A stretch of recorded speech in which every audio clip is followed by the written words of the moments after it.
Hello folks, welcome along to Live On Air this evening. I'm David Bell hosting it, and sitting next to me is the founder and CEO of Cinemaddicts, Stuart McAdam. And I'd very much like Stuart just to say a couple of words, brief words about yourself. Regular viewers will know who you are. Those that are coming in for the first time won't. So tell us just a fraction about yourself. Yeah, sure, David. I'm Stuart McAdam. I'm 24 years old. I'm the founder and CEO of Cinemaddicts. We're a movie reviews website, and we do all the latest in New Zealand film, international film. We do news, trailers, competitions. We've got it all. So it's been quite a interesting sort of journey and development so far, but we've found that wherever we go, there's great international filmmakers everywhere, and that's sort of like my job, is to find and discover the next generation of filmmaking talent. Well, I'll tell you what, Cinemaddicts is a fantastic website to explore. There are lots of little trailers, etc. But most important thing from my perspective are the reviews. Now, as we've just got our first people coming into view, so I'm going to share my screen and let's just have a look at exactly what we're looking at tonight. We've got 8 questions that we want to explore, 3-4 minutes per question. We move through. Our aim tonight is to finish around about 7:40, 40-minute broadcast. And we want people in the viewing audience, if you've got questions, if you've got comments, feed them in to the little Q&A chat pod. So these are our questions, and we're looking at what are the film festivals coming up around New Zealand in the next 6 months. Over to you, Stuart. Let's hear what you've got to say about that. Yeah, certainly. So actually, as we speak right now, David, there's the Wairoa Film Festival, which is going on, and that covers everything which Indigenous filmmakers around the world have produced in the last couple of months or even a year. And that has been a rip-roaring success. Actually, New Zealand Entertainment Podcast has kept me relatively up to date on that and what's happening over there. And also there's the granddaddy of it all in New Zealand, which is the New Zealand International Film Festival. Yeah. And that's produced some hugely successful films in the past and screened hugely successful ones. And I think at the moment, from the lineup which they presented, they found a lot of award winners from other big film festivals around the world, like Cannes and Sundance and Toronto Film Festival, which they'll be looking to bring here to New Zealand itself. I've actually just got a brief list here, including a New Zealand film, which is called Tickled by David Farrier, and they've also got Midnight Special, Tana, and Nuts in their lineup so far, which is quite interesting. So it'd be good to see what else they roll out over the next few weeks in the build-up to it. Well, of course, those big film festivals that you mentioned, like Cannes, etc., New Zealand filmmakers have an impact at those film festivals. So it stands to reason that the film festivals that we have here, like the Indigenous Film Festival, etc., those are the kinds of things where at grassroots filmmakers start to slowly come on board and build up a reputation, get a name for themselves, and from local film festivals, that it could be the start into something quite major. So with that in mind, our second question was, what are the genres that you can discover in movies today, in film festivals today? What will these guys be showing at the film festivals? Yeah, well, definitely a big one, which is always on people's minds, is, I think, drama, because it's quite an easy one to produce on a relatively low budget. So if you have a look at a lot of the indie filmmakers who are coming up through the sort of film festival circuit scene, they're producing a lot of drama films in different ways. You've got some of the higher end ones are able to produce action, you're able to get thrillers, horror, and if you're really adventurous, you're able to get science fiction, which is a very difficult one to master on an indie scene, but you still manage to produce quite a lot. I'd just say as well that there's also some big New Zealand films which I think the viewers who have got an interest in the local film circuit here need to look out for. There's two big ones to me. The first one is Mahara, and that's by Lee Tamahori, and it's also got the actor Temuera Morrison back in it, so a reuniting of the people that made Once Were Warriors, which is a fantastic film. It's set in the backdrop of 1960s New Zealand, and it follows family on a journey of rivalry and reconciliation.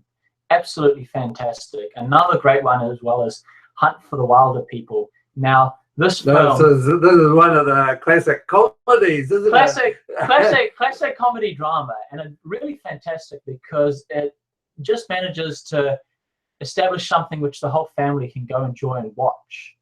And it's got, you know, sort of Taika Waititi, and he's pretty much established himself as New Zealand's Mr. Consistent when it comes to producing quality international films with major appeal. And I think it will be a brilliant film when it gets shared, and I hope it makes it into the New Zealand Film Festival lineup because it deserves to be there.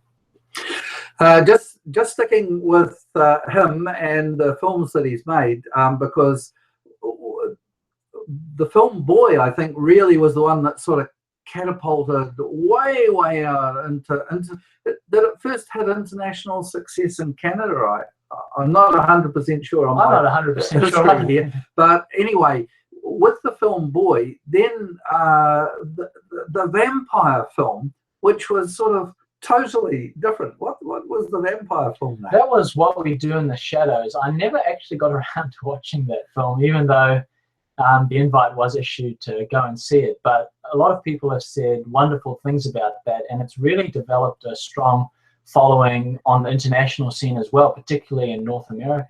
It is kind of a cult film. Now, I'm just looking at the fact we've got some concurrent viewers in here.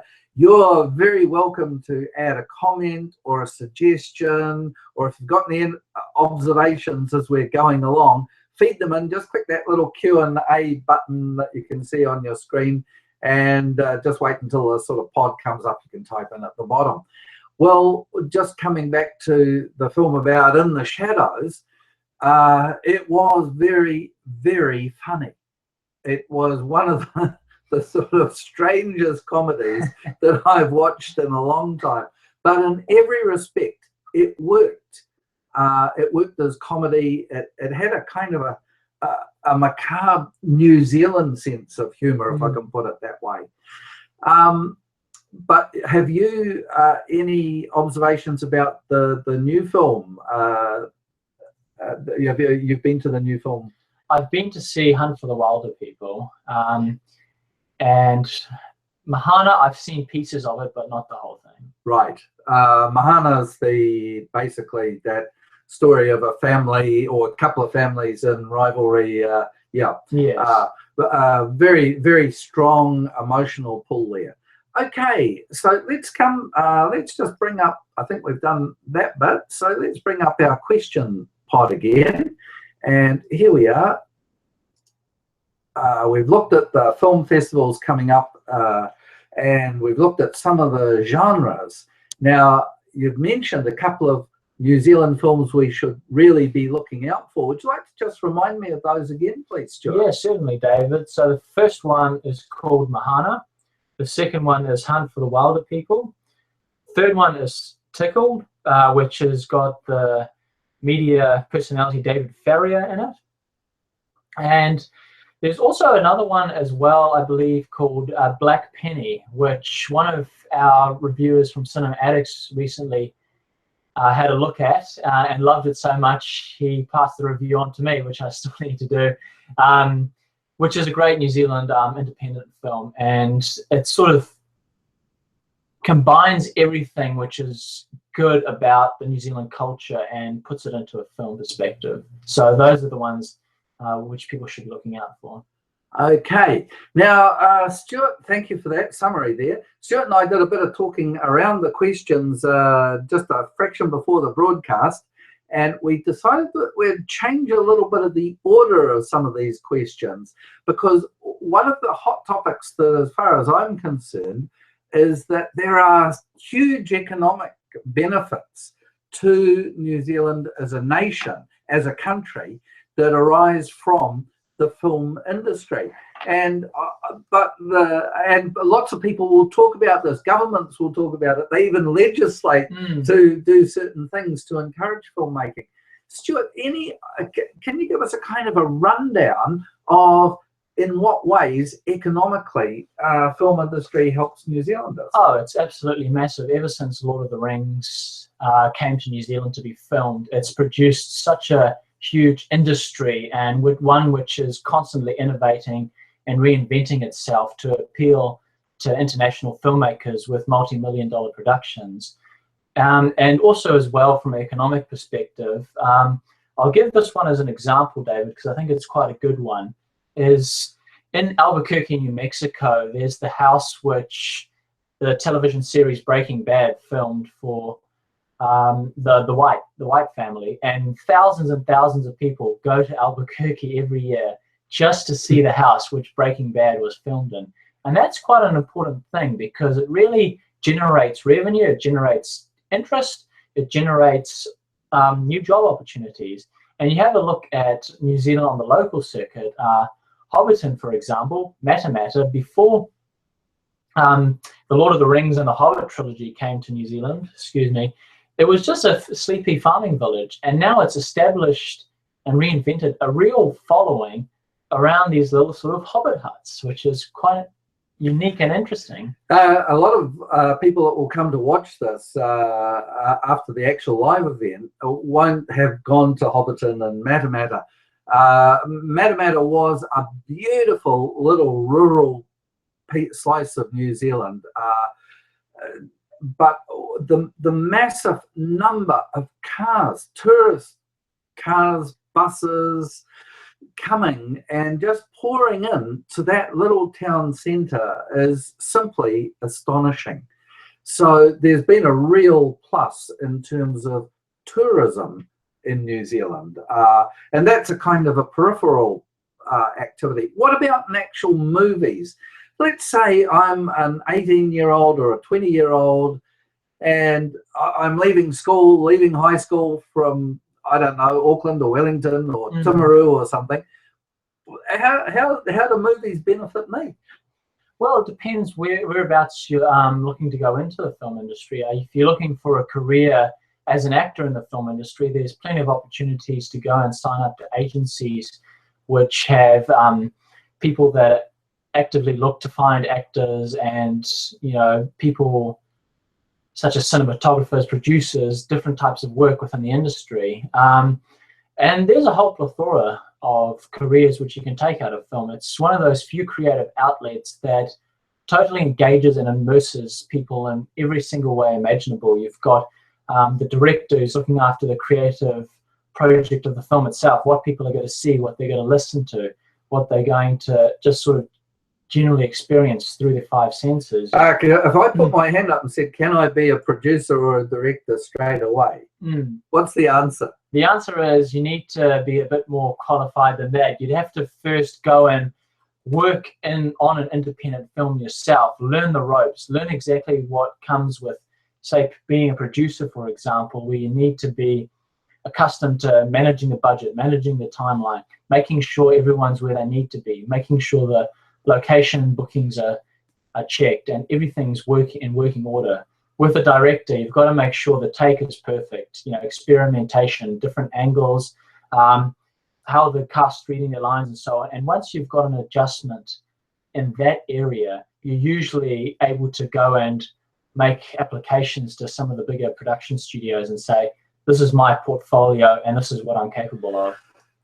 In some ways, it's no different to, say, a medieval artist who's learning the art and skill under a Michelangelo. If you look at something like the Sistine Chapel, which is a massive work, it wasn't just that he painted every last bit himself, but there were others that were assisting in that production. He was telling them what to do. So they're honing their craft, as it were.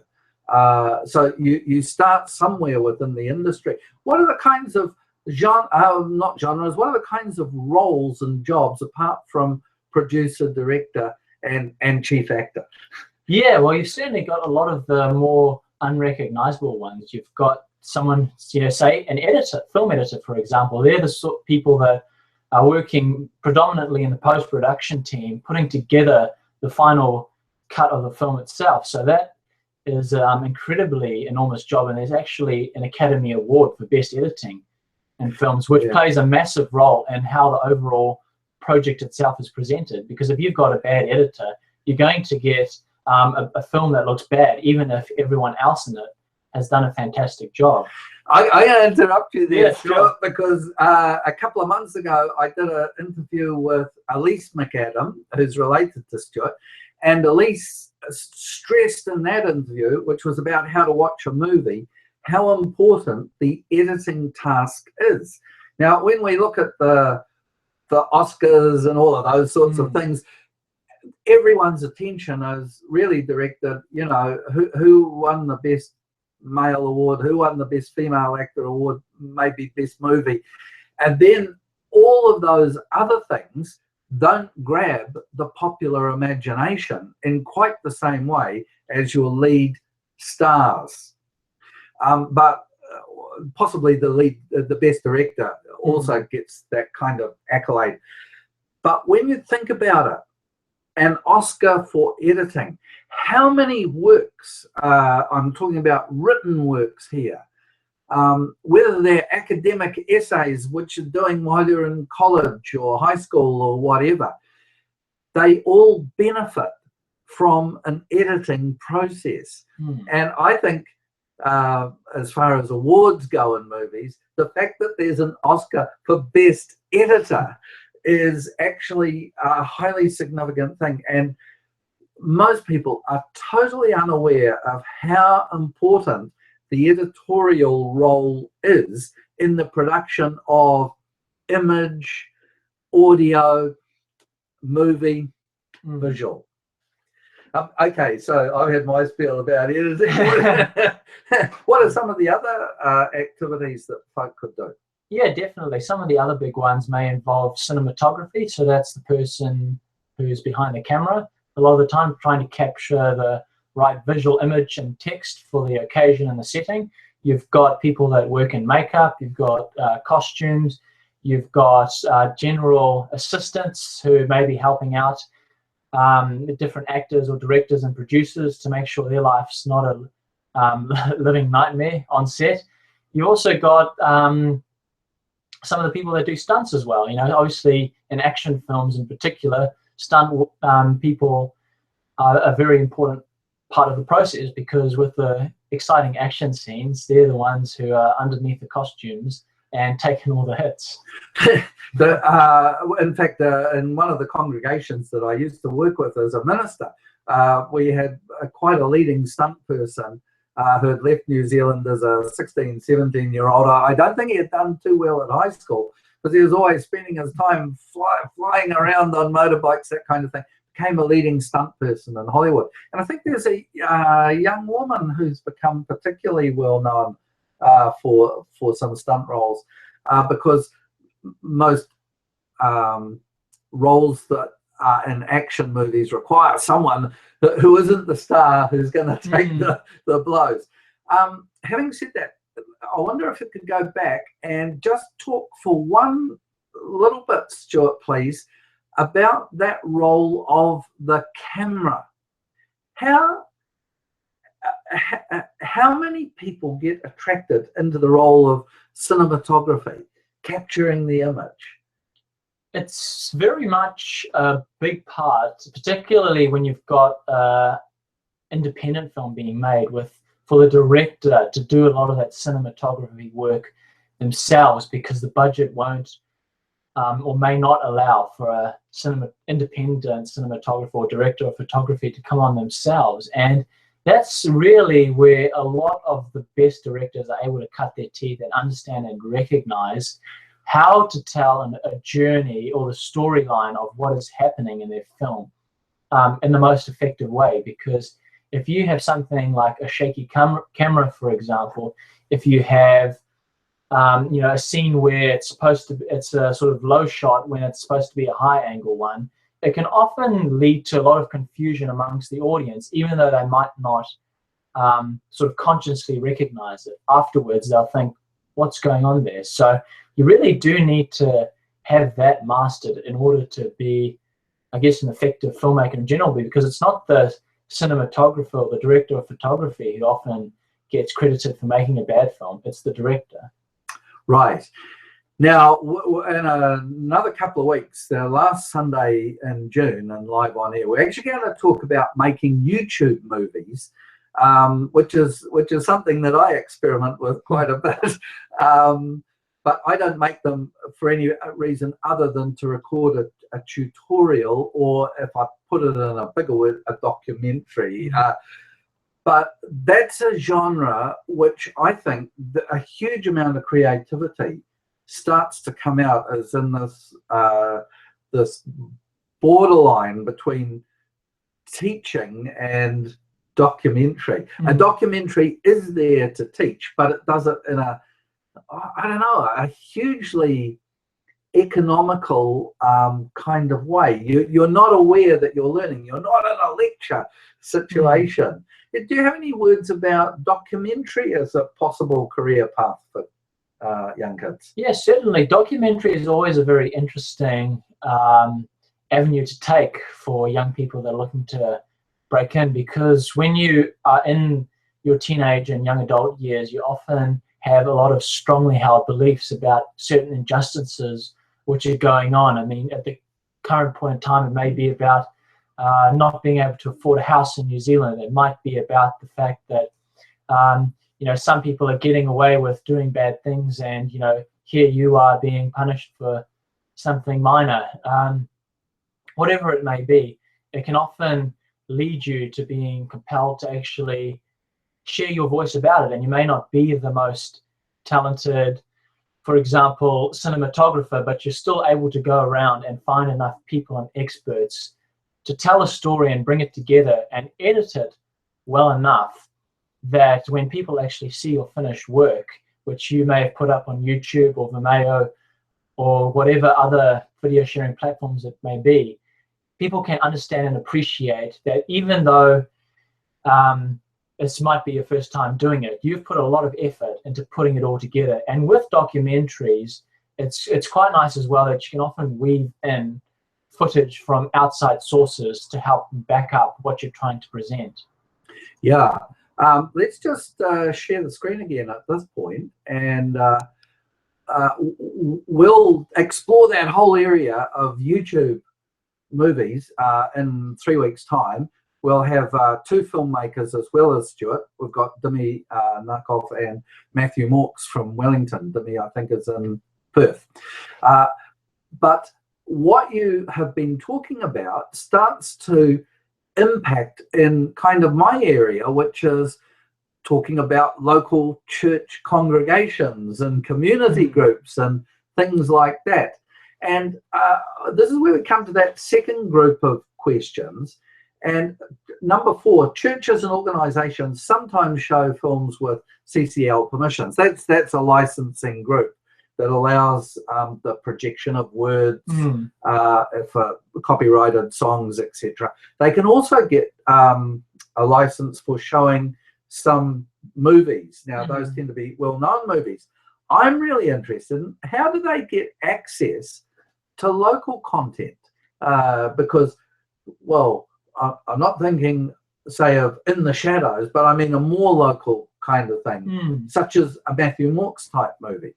Yeah, I definitely think you need to be open and engaging with these filmmakers. A lot of them are always willing and prepared to share the work which they've done because they've put a lot of hard time and work into it, and to have it be recognized in any situation, and it's especially of benefit to the church to have people coming together and watching it there. You need to be able to connect with them and find that middle ground, because if you're able to do that, then a lot of the time you'll find that they're more than happy to tell their friends about it, and also the local congregation itself within their own community about it as well. And it'll really produce a lot of benefit for both parties. Yeah, I'm sort of quite convinced that there are large numbers of church groups, particularly in the Pentecostal world, where the kids at high school, they're just moving towards that transition to tertiary education. They're already making YouTube clips. They're well versed in a lot of the techniques that an older generation just doesn't realize exactly what's going on. But it seems to me that groups like Cinema Addicts, that where you've got reviewers who are able to correctly assess what's going on in a movie, and they're able to talk about the movie in a way that helps other people to understand it. Would there be any chance, Stuart, of Cinema Addicts reviewers ever going to it, as opposed to movie makers going to a local congregation talking about their work? What about the reviewing side of it and the marketing side? Would anyone from Cinema Addicts, for example, come to my local congregation and talk about it? Yeah, definitely. We're always open to finding different ways in which to bring themes about which you come up often in movies, and also the Christian message as well, and communicate that with people, because you find that a lot of the times they overlap quite comfortably together. A couple of years ago at North Cross Church, there was a lecturer from Massey University who came in and talked about the parallels between the Lord of the Rings themes and also, you know, human nature. How would you feel if you could put a ring on, you could vanish and do all the bad things that you want? Would you still behave the same way than you would if everybody found out about you? So it definitely raises some very interesting questions on that grounds. But I think we're always looking at opportunities like that to go out there and become more of an active presence to share not only the movie's message, but also how it relates to a lot of the messages in Christianity which come up too. Yeah, we've talked about that in the past. We've got some really interesting examples of movies that were made without in any way being Christian, but they conveyed very strong Christian themes.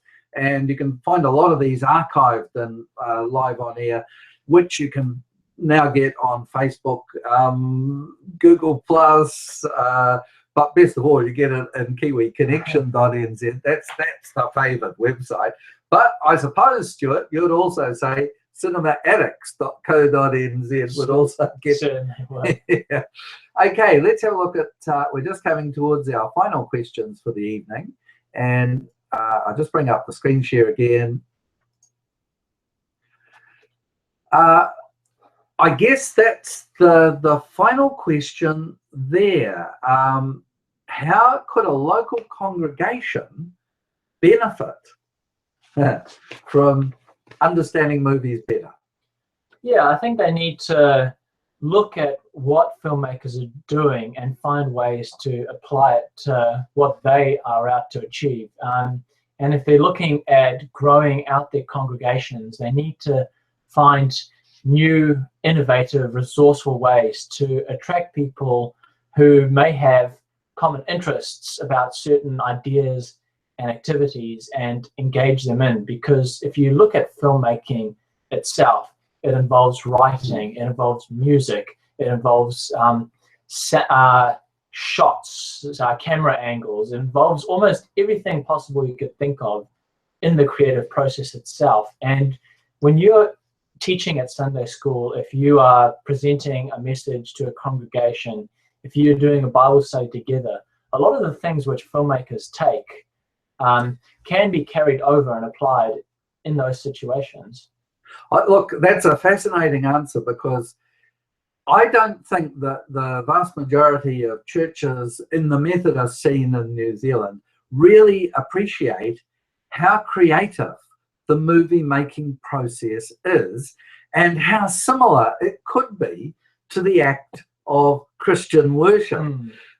Because by and large, our congregations don't rehearse for the act of worship. Now, if you think about, even if you did a 3-minute YouTube clip, it involves some forethought. It involves getting maybe not a script together, but a kind of an outline of things that are going to be said. Is it going to be a selfie done with your smartphone or iPhone, or is it going to be someone else's iPhone capturing the kinds of things going on. And out of these little beginnings, of course, come highly talented careers. Peter Jackson is, got to be the New Zealand icon for doing this. Didn't he, as a little boy, didn't he get a Super 8 camera or something like that? I believe so. He made a lot of different types of films. I think he actually established his reputation by making low-budget horror films. And you can sort of see that a lot of the work he did as a youngster, sort of trying out and experimenting around the scenes, still carries quite strongly with what he does now with his films, where in a quite a sort of jovial way, he'll ask people to do take after take after take after take to get that perfect shot. And it's a sort of attitude which, carrying over into whatever interests or pursuits you may have, works very effectively. Yeah, and it's something that began as a young person. Now, if I was in a Christian congregation, or indeed any kind of church or volunteer group that was keen somehow to get more young people involved with its life, for whatever reason, if you wanted young people to be involved, you've got to understand, where is the whole educational world heading in terms of imparting knowledge, imparting life skills, etc. I think you'll find within the next decade, the single biggest part of the curriculum will be about how do you make movies. Now, that's a bold prediction on my part, but I think there's evidence that backs this up, because more and more at the tertiary level, and I think it's going to filter down, more and more the evidence required can revolve around movie production. Now, my favorite example is not Peter Jackson sitting there with a Super 8 camera making gorillas do strange things, but my favorite example is, if I wanted to be a hairdresser.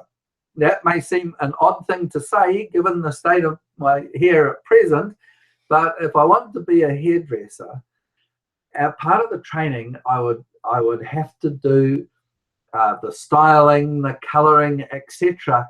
And the evidence that I was learning the skill would be that I'd make a short movie on my smartphone. It would automatically upload to the tertiary institution. It would become part of the evidence trail. And the evidence trail, more and more and more, is becoming around movies. So the idea of making creative movies, of getting congregations involved, of getting young people, not to tell young people the Bible story of Jesus, but how about getting them to make some kind of film about some aspect of the story of Jesus that interested them, that they could show to the congregation. These are very simple, straightforward things, but I am very sorry to say they're not done at all well in the majority of the churches that I'm associated with, and I don't think it's my fault, Stuart. So that's my take on it, that movies from local volunteer groups permeate society to become billion-dollar earners for countries in terms of tourism. You'd agree with that? Definitely so.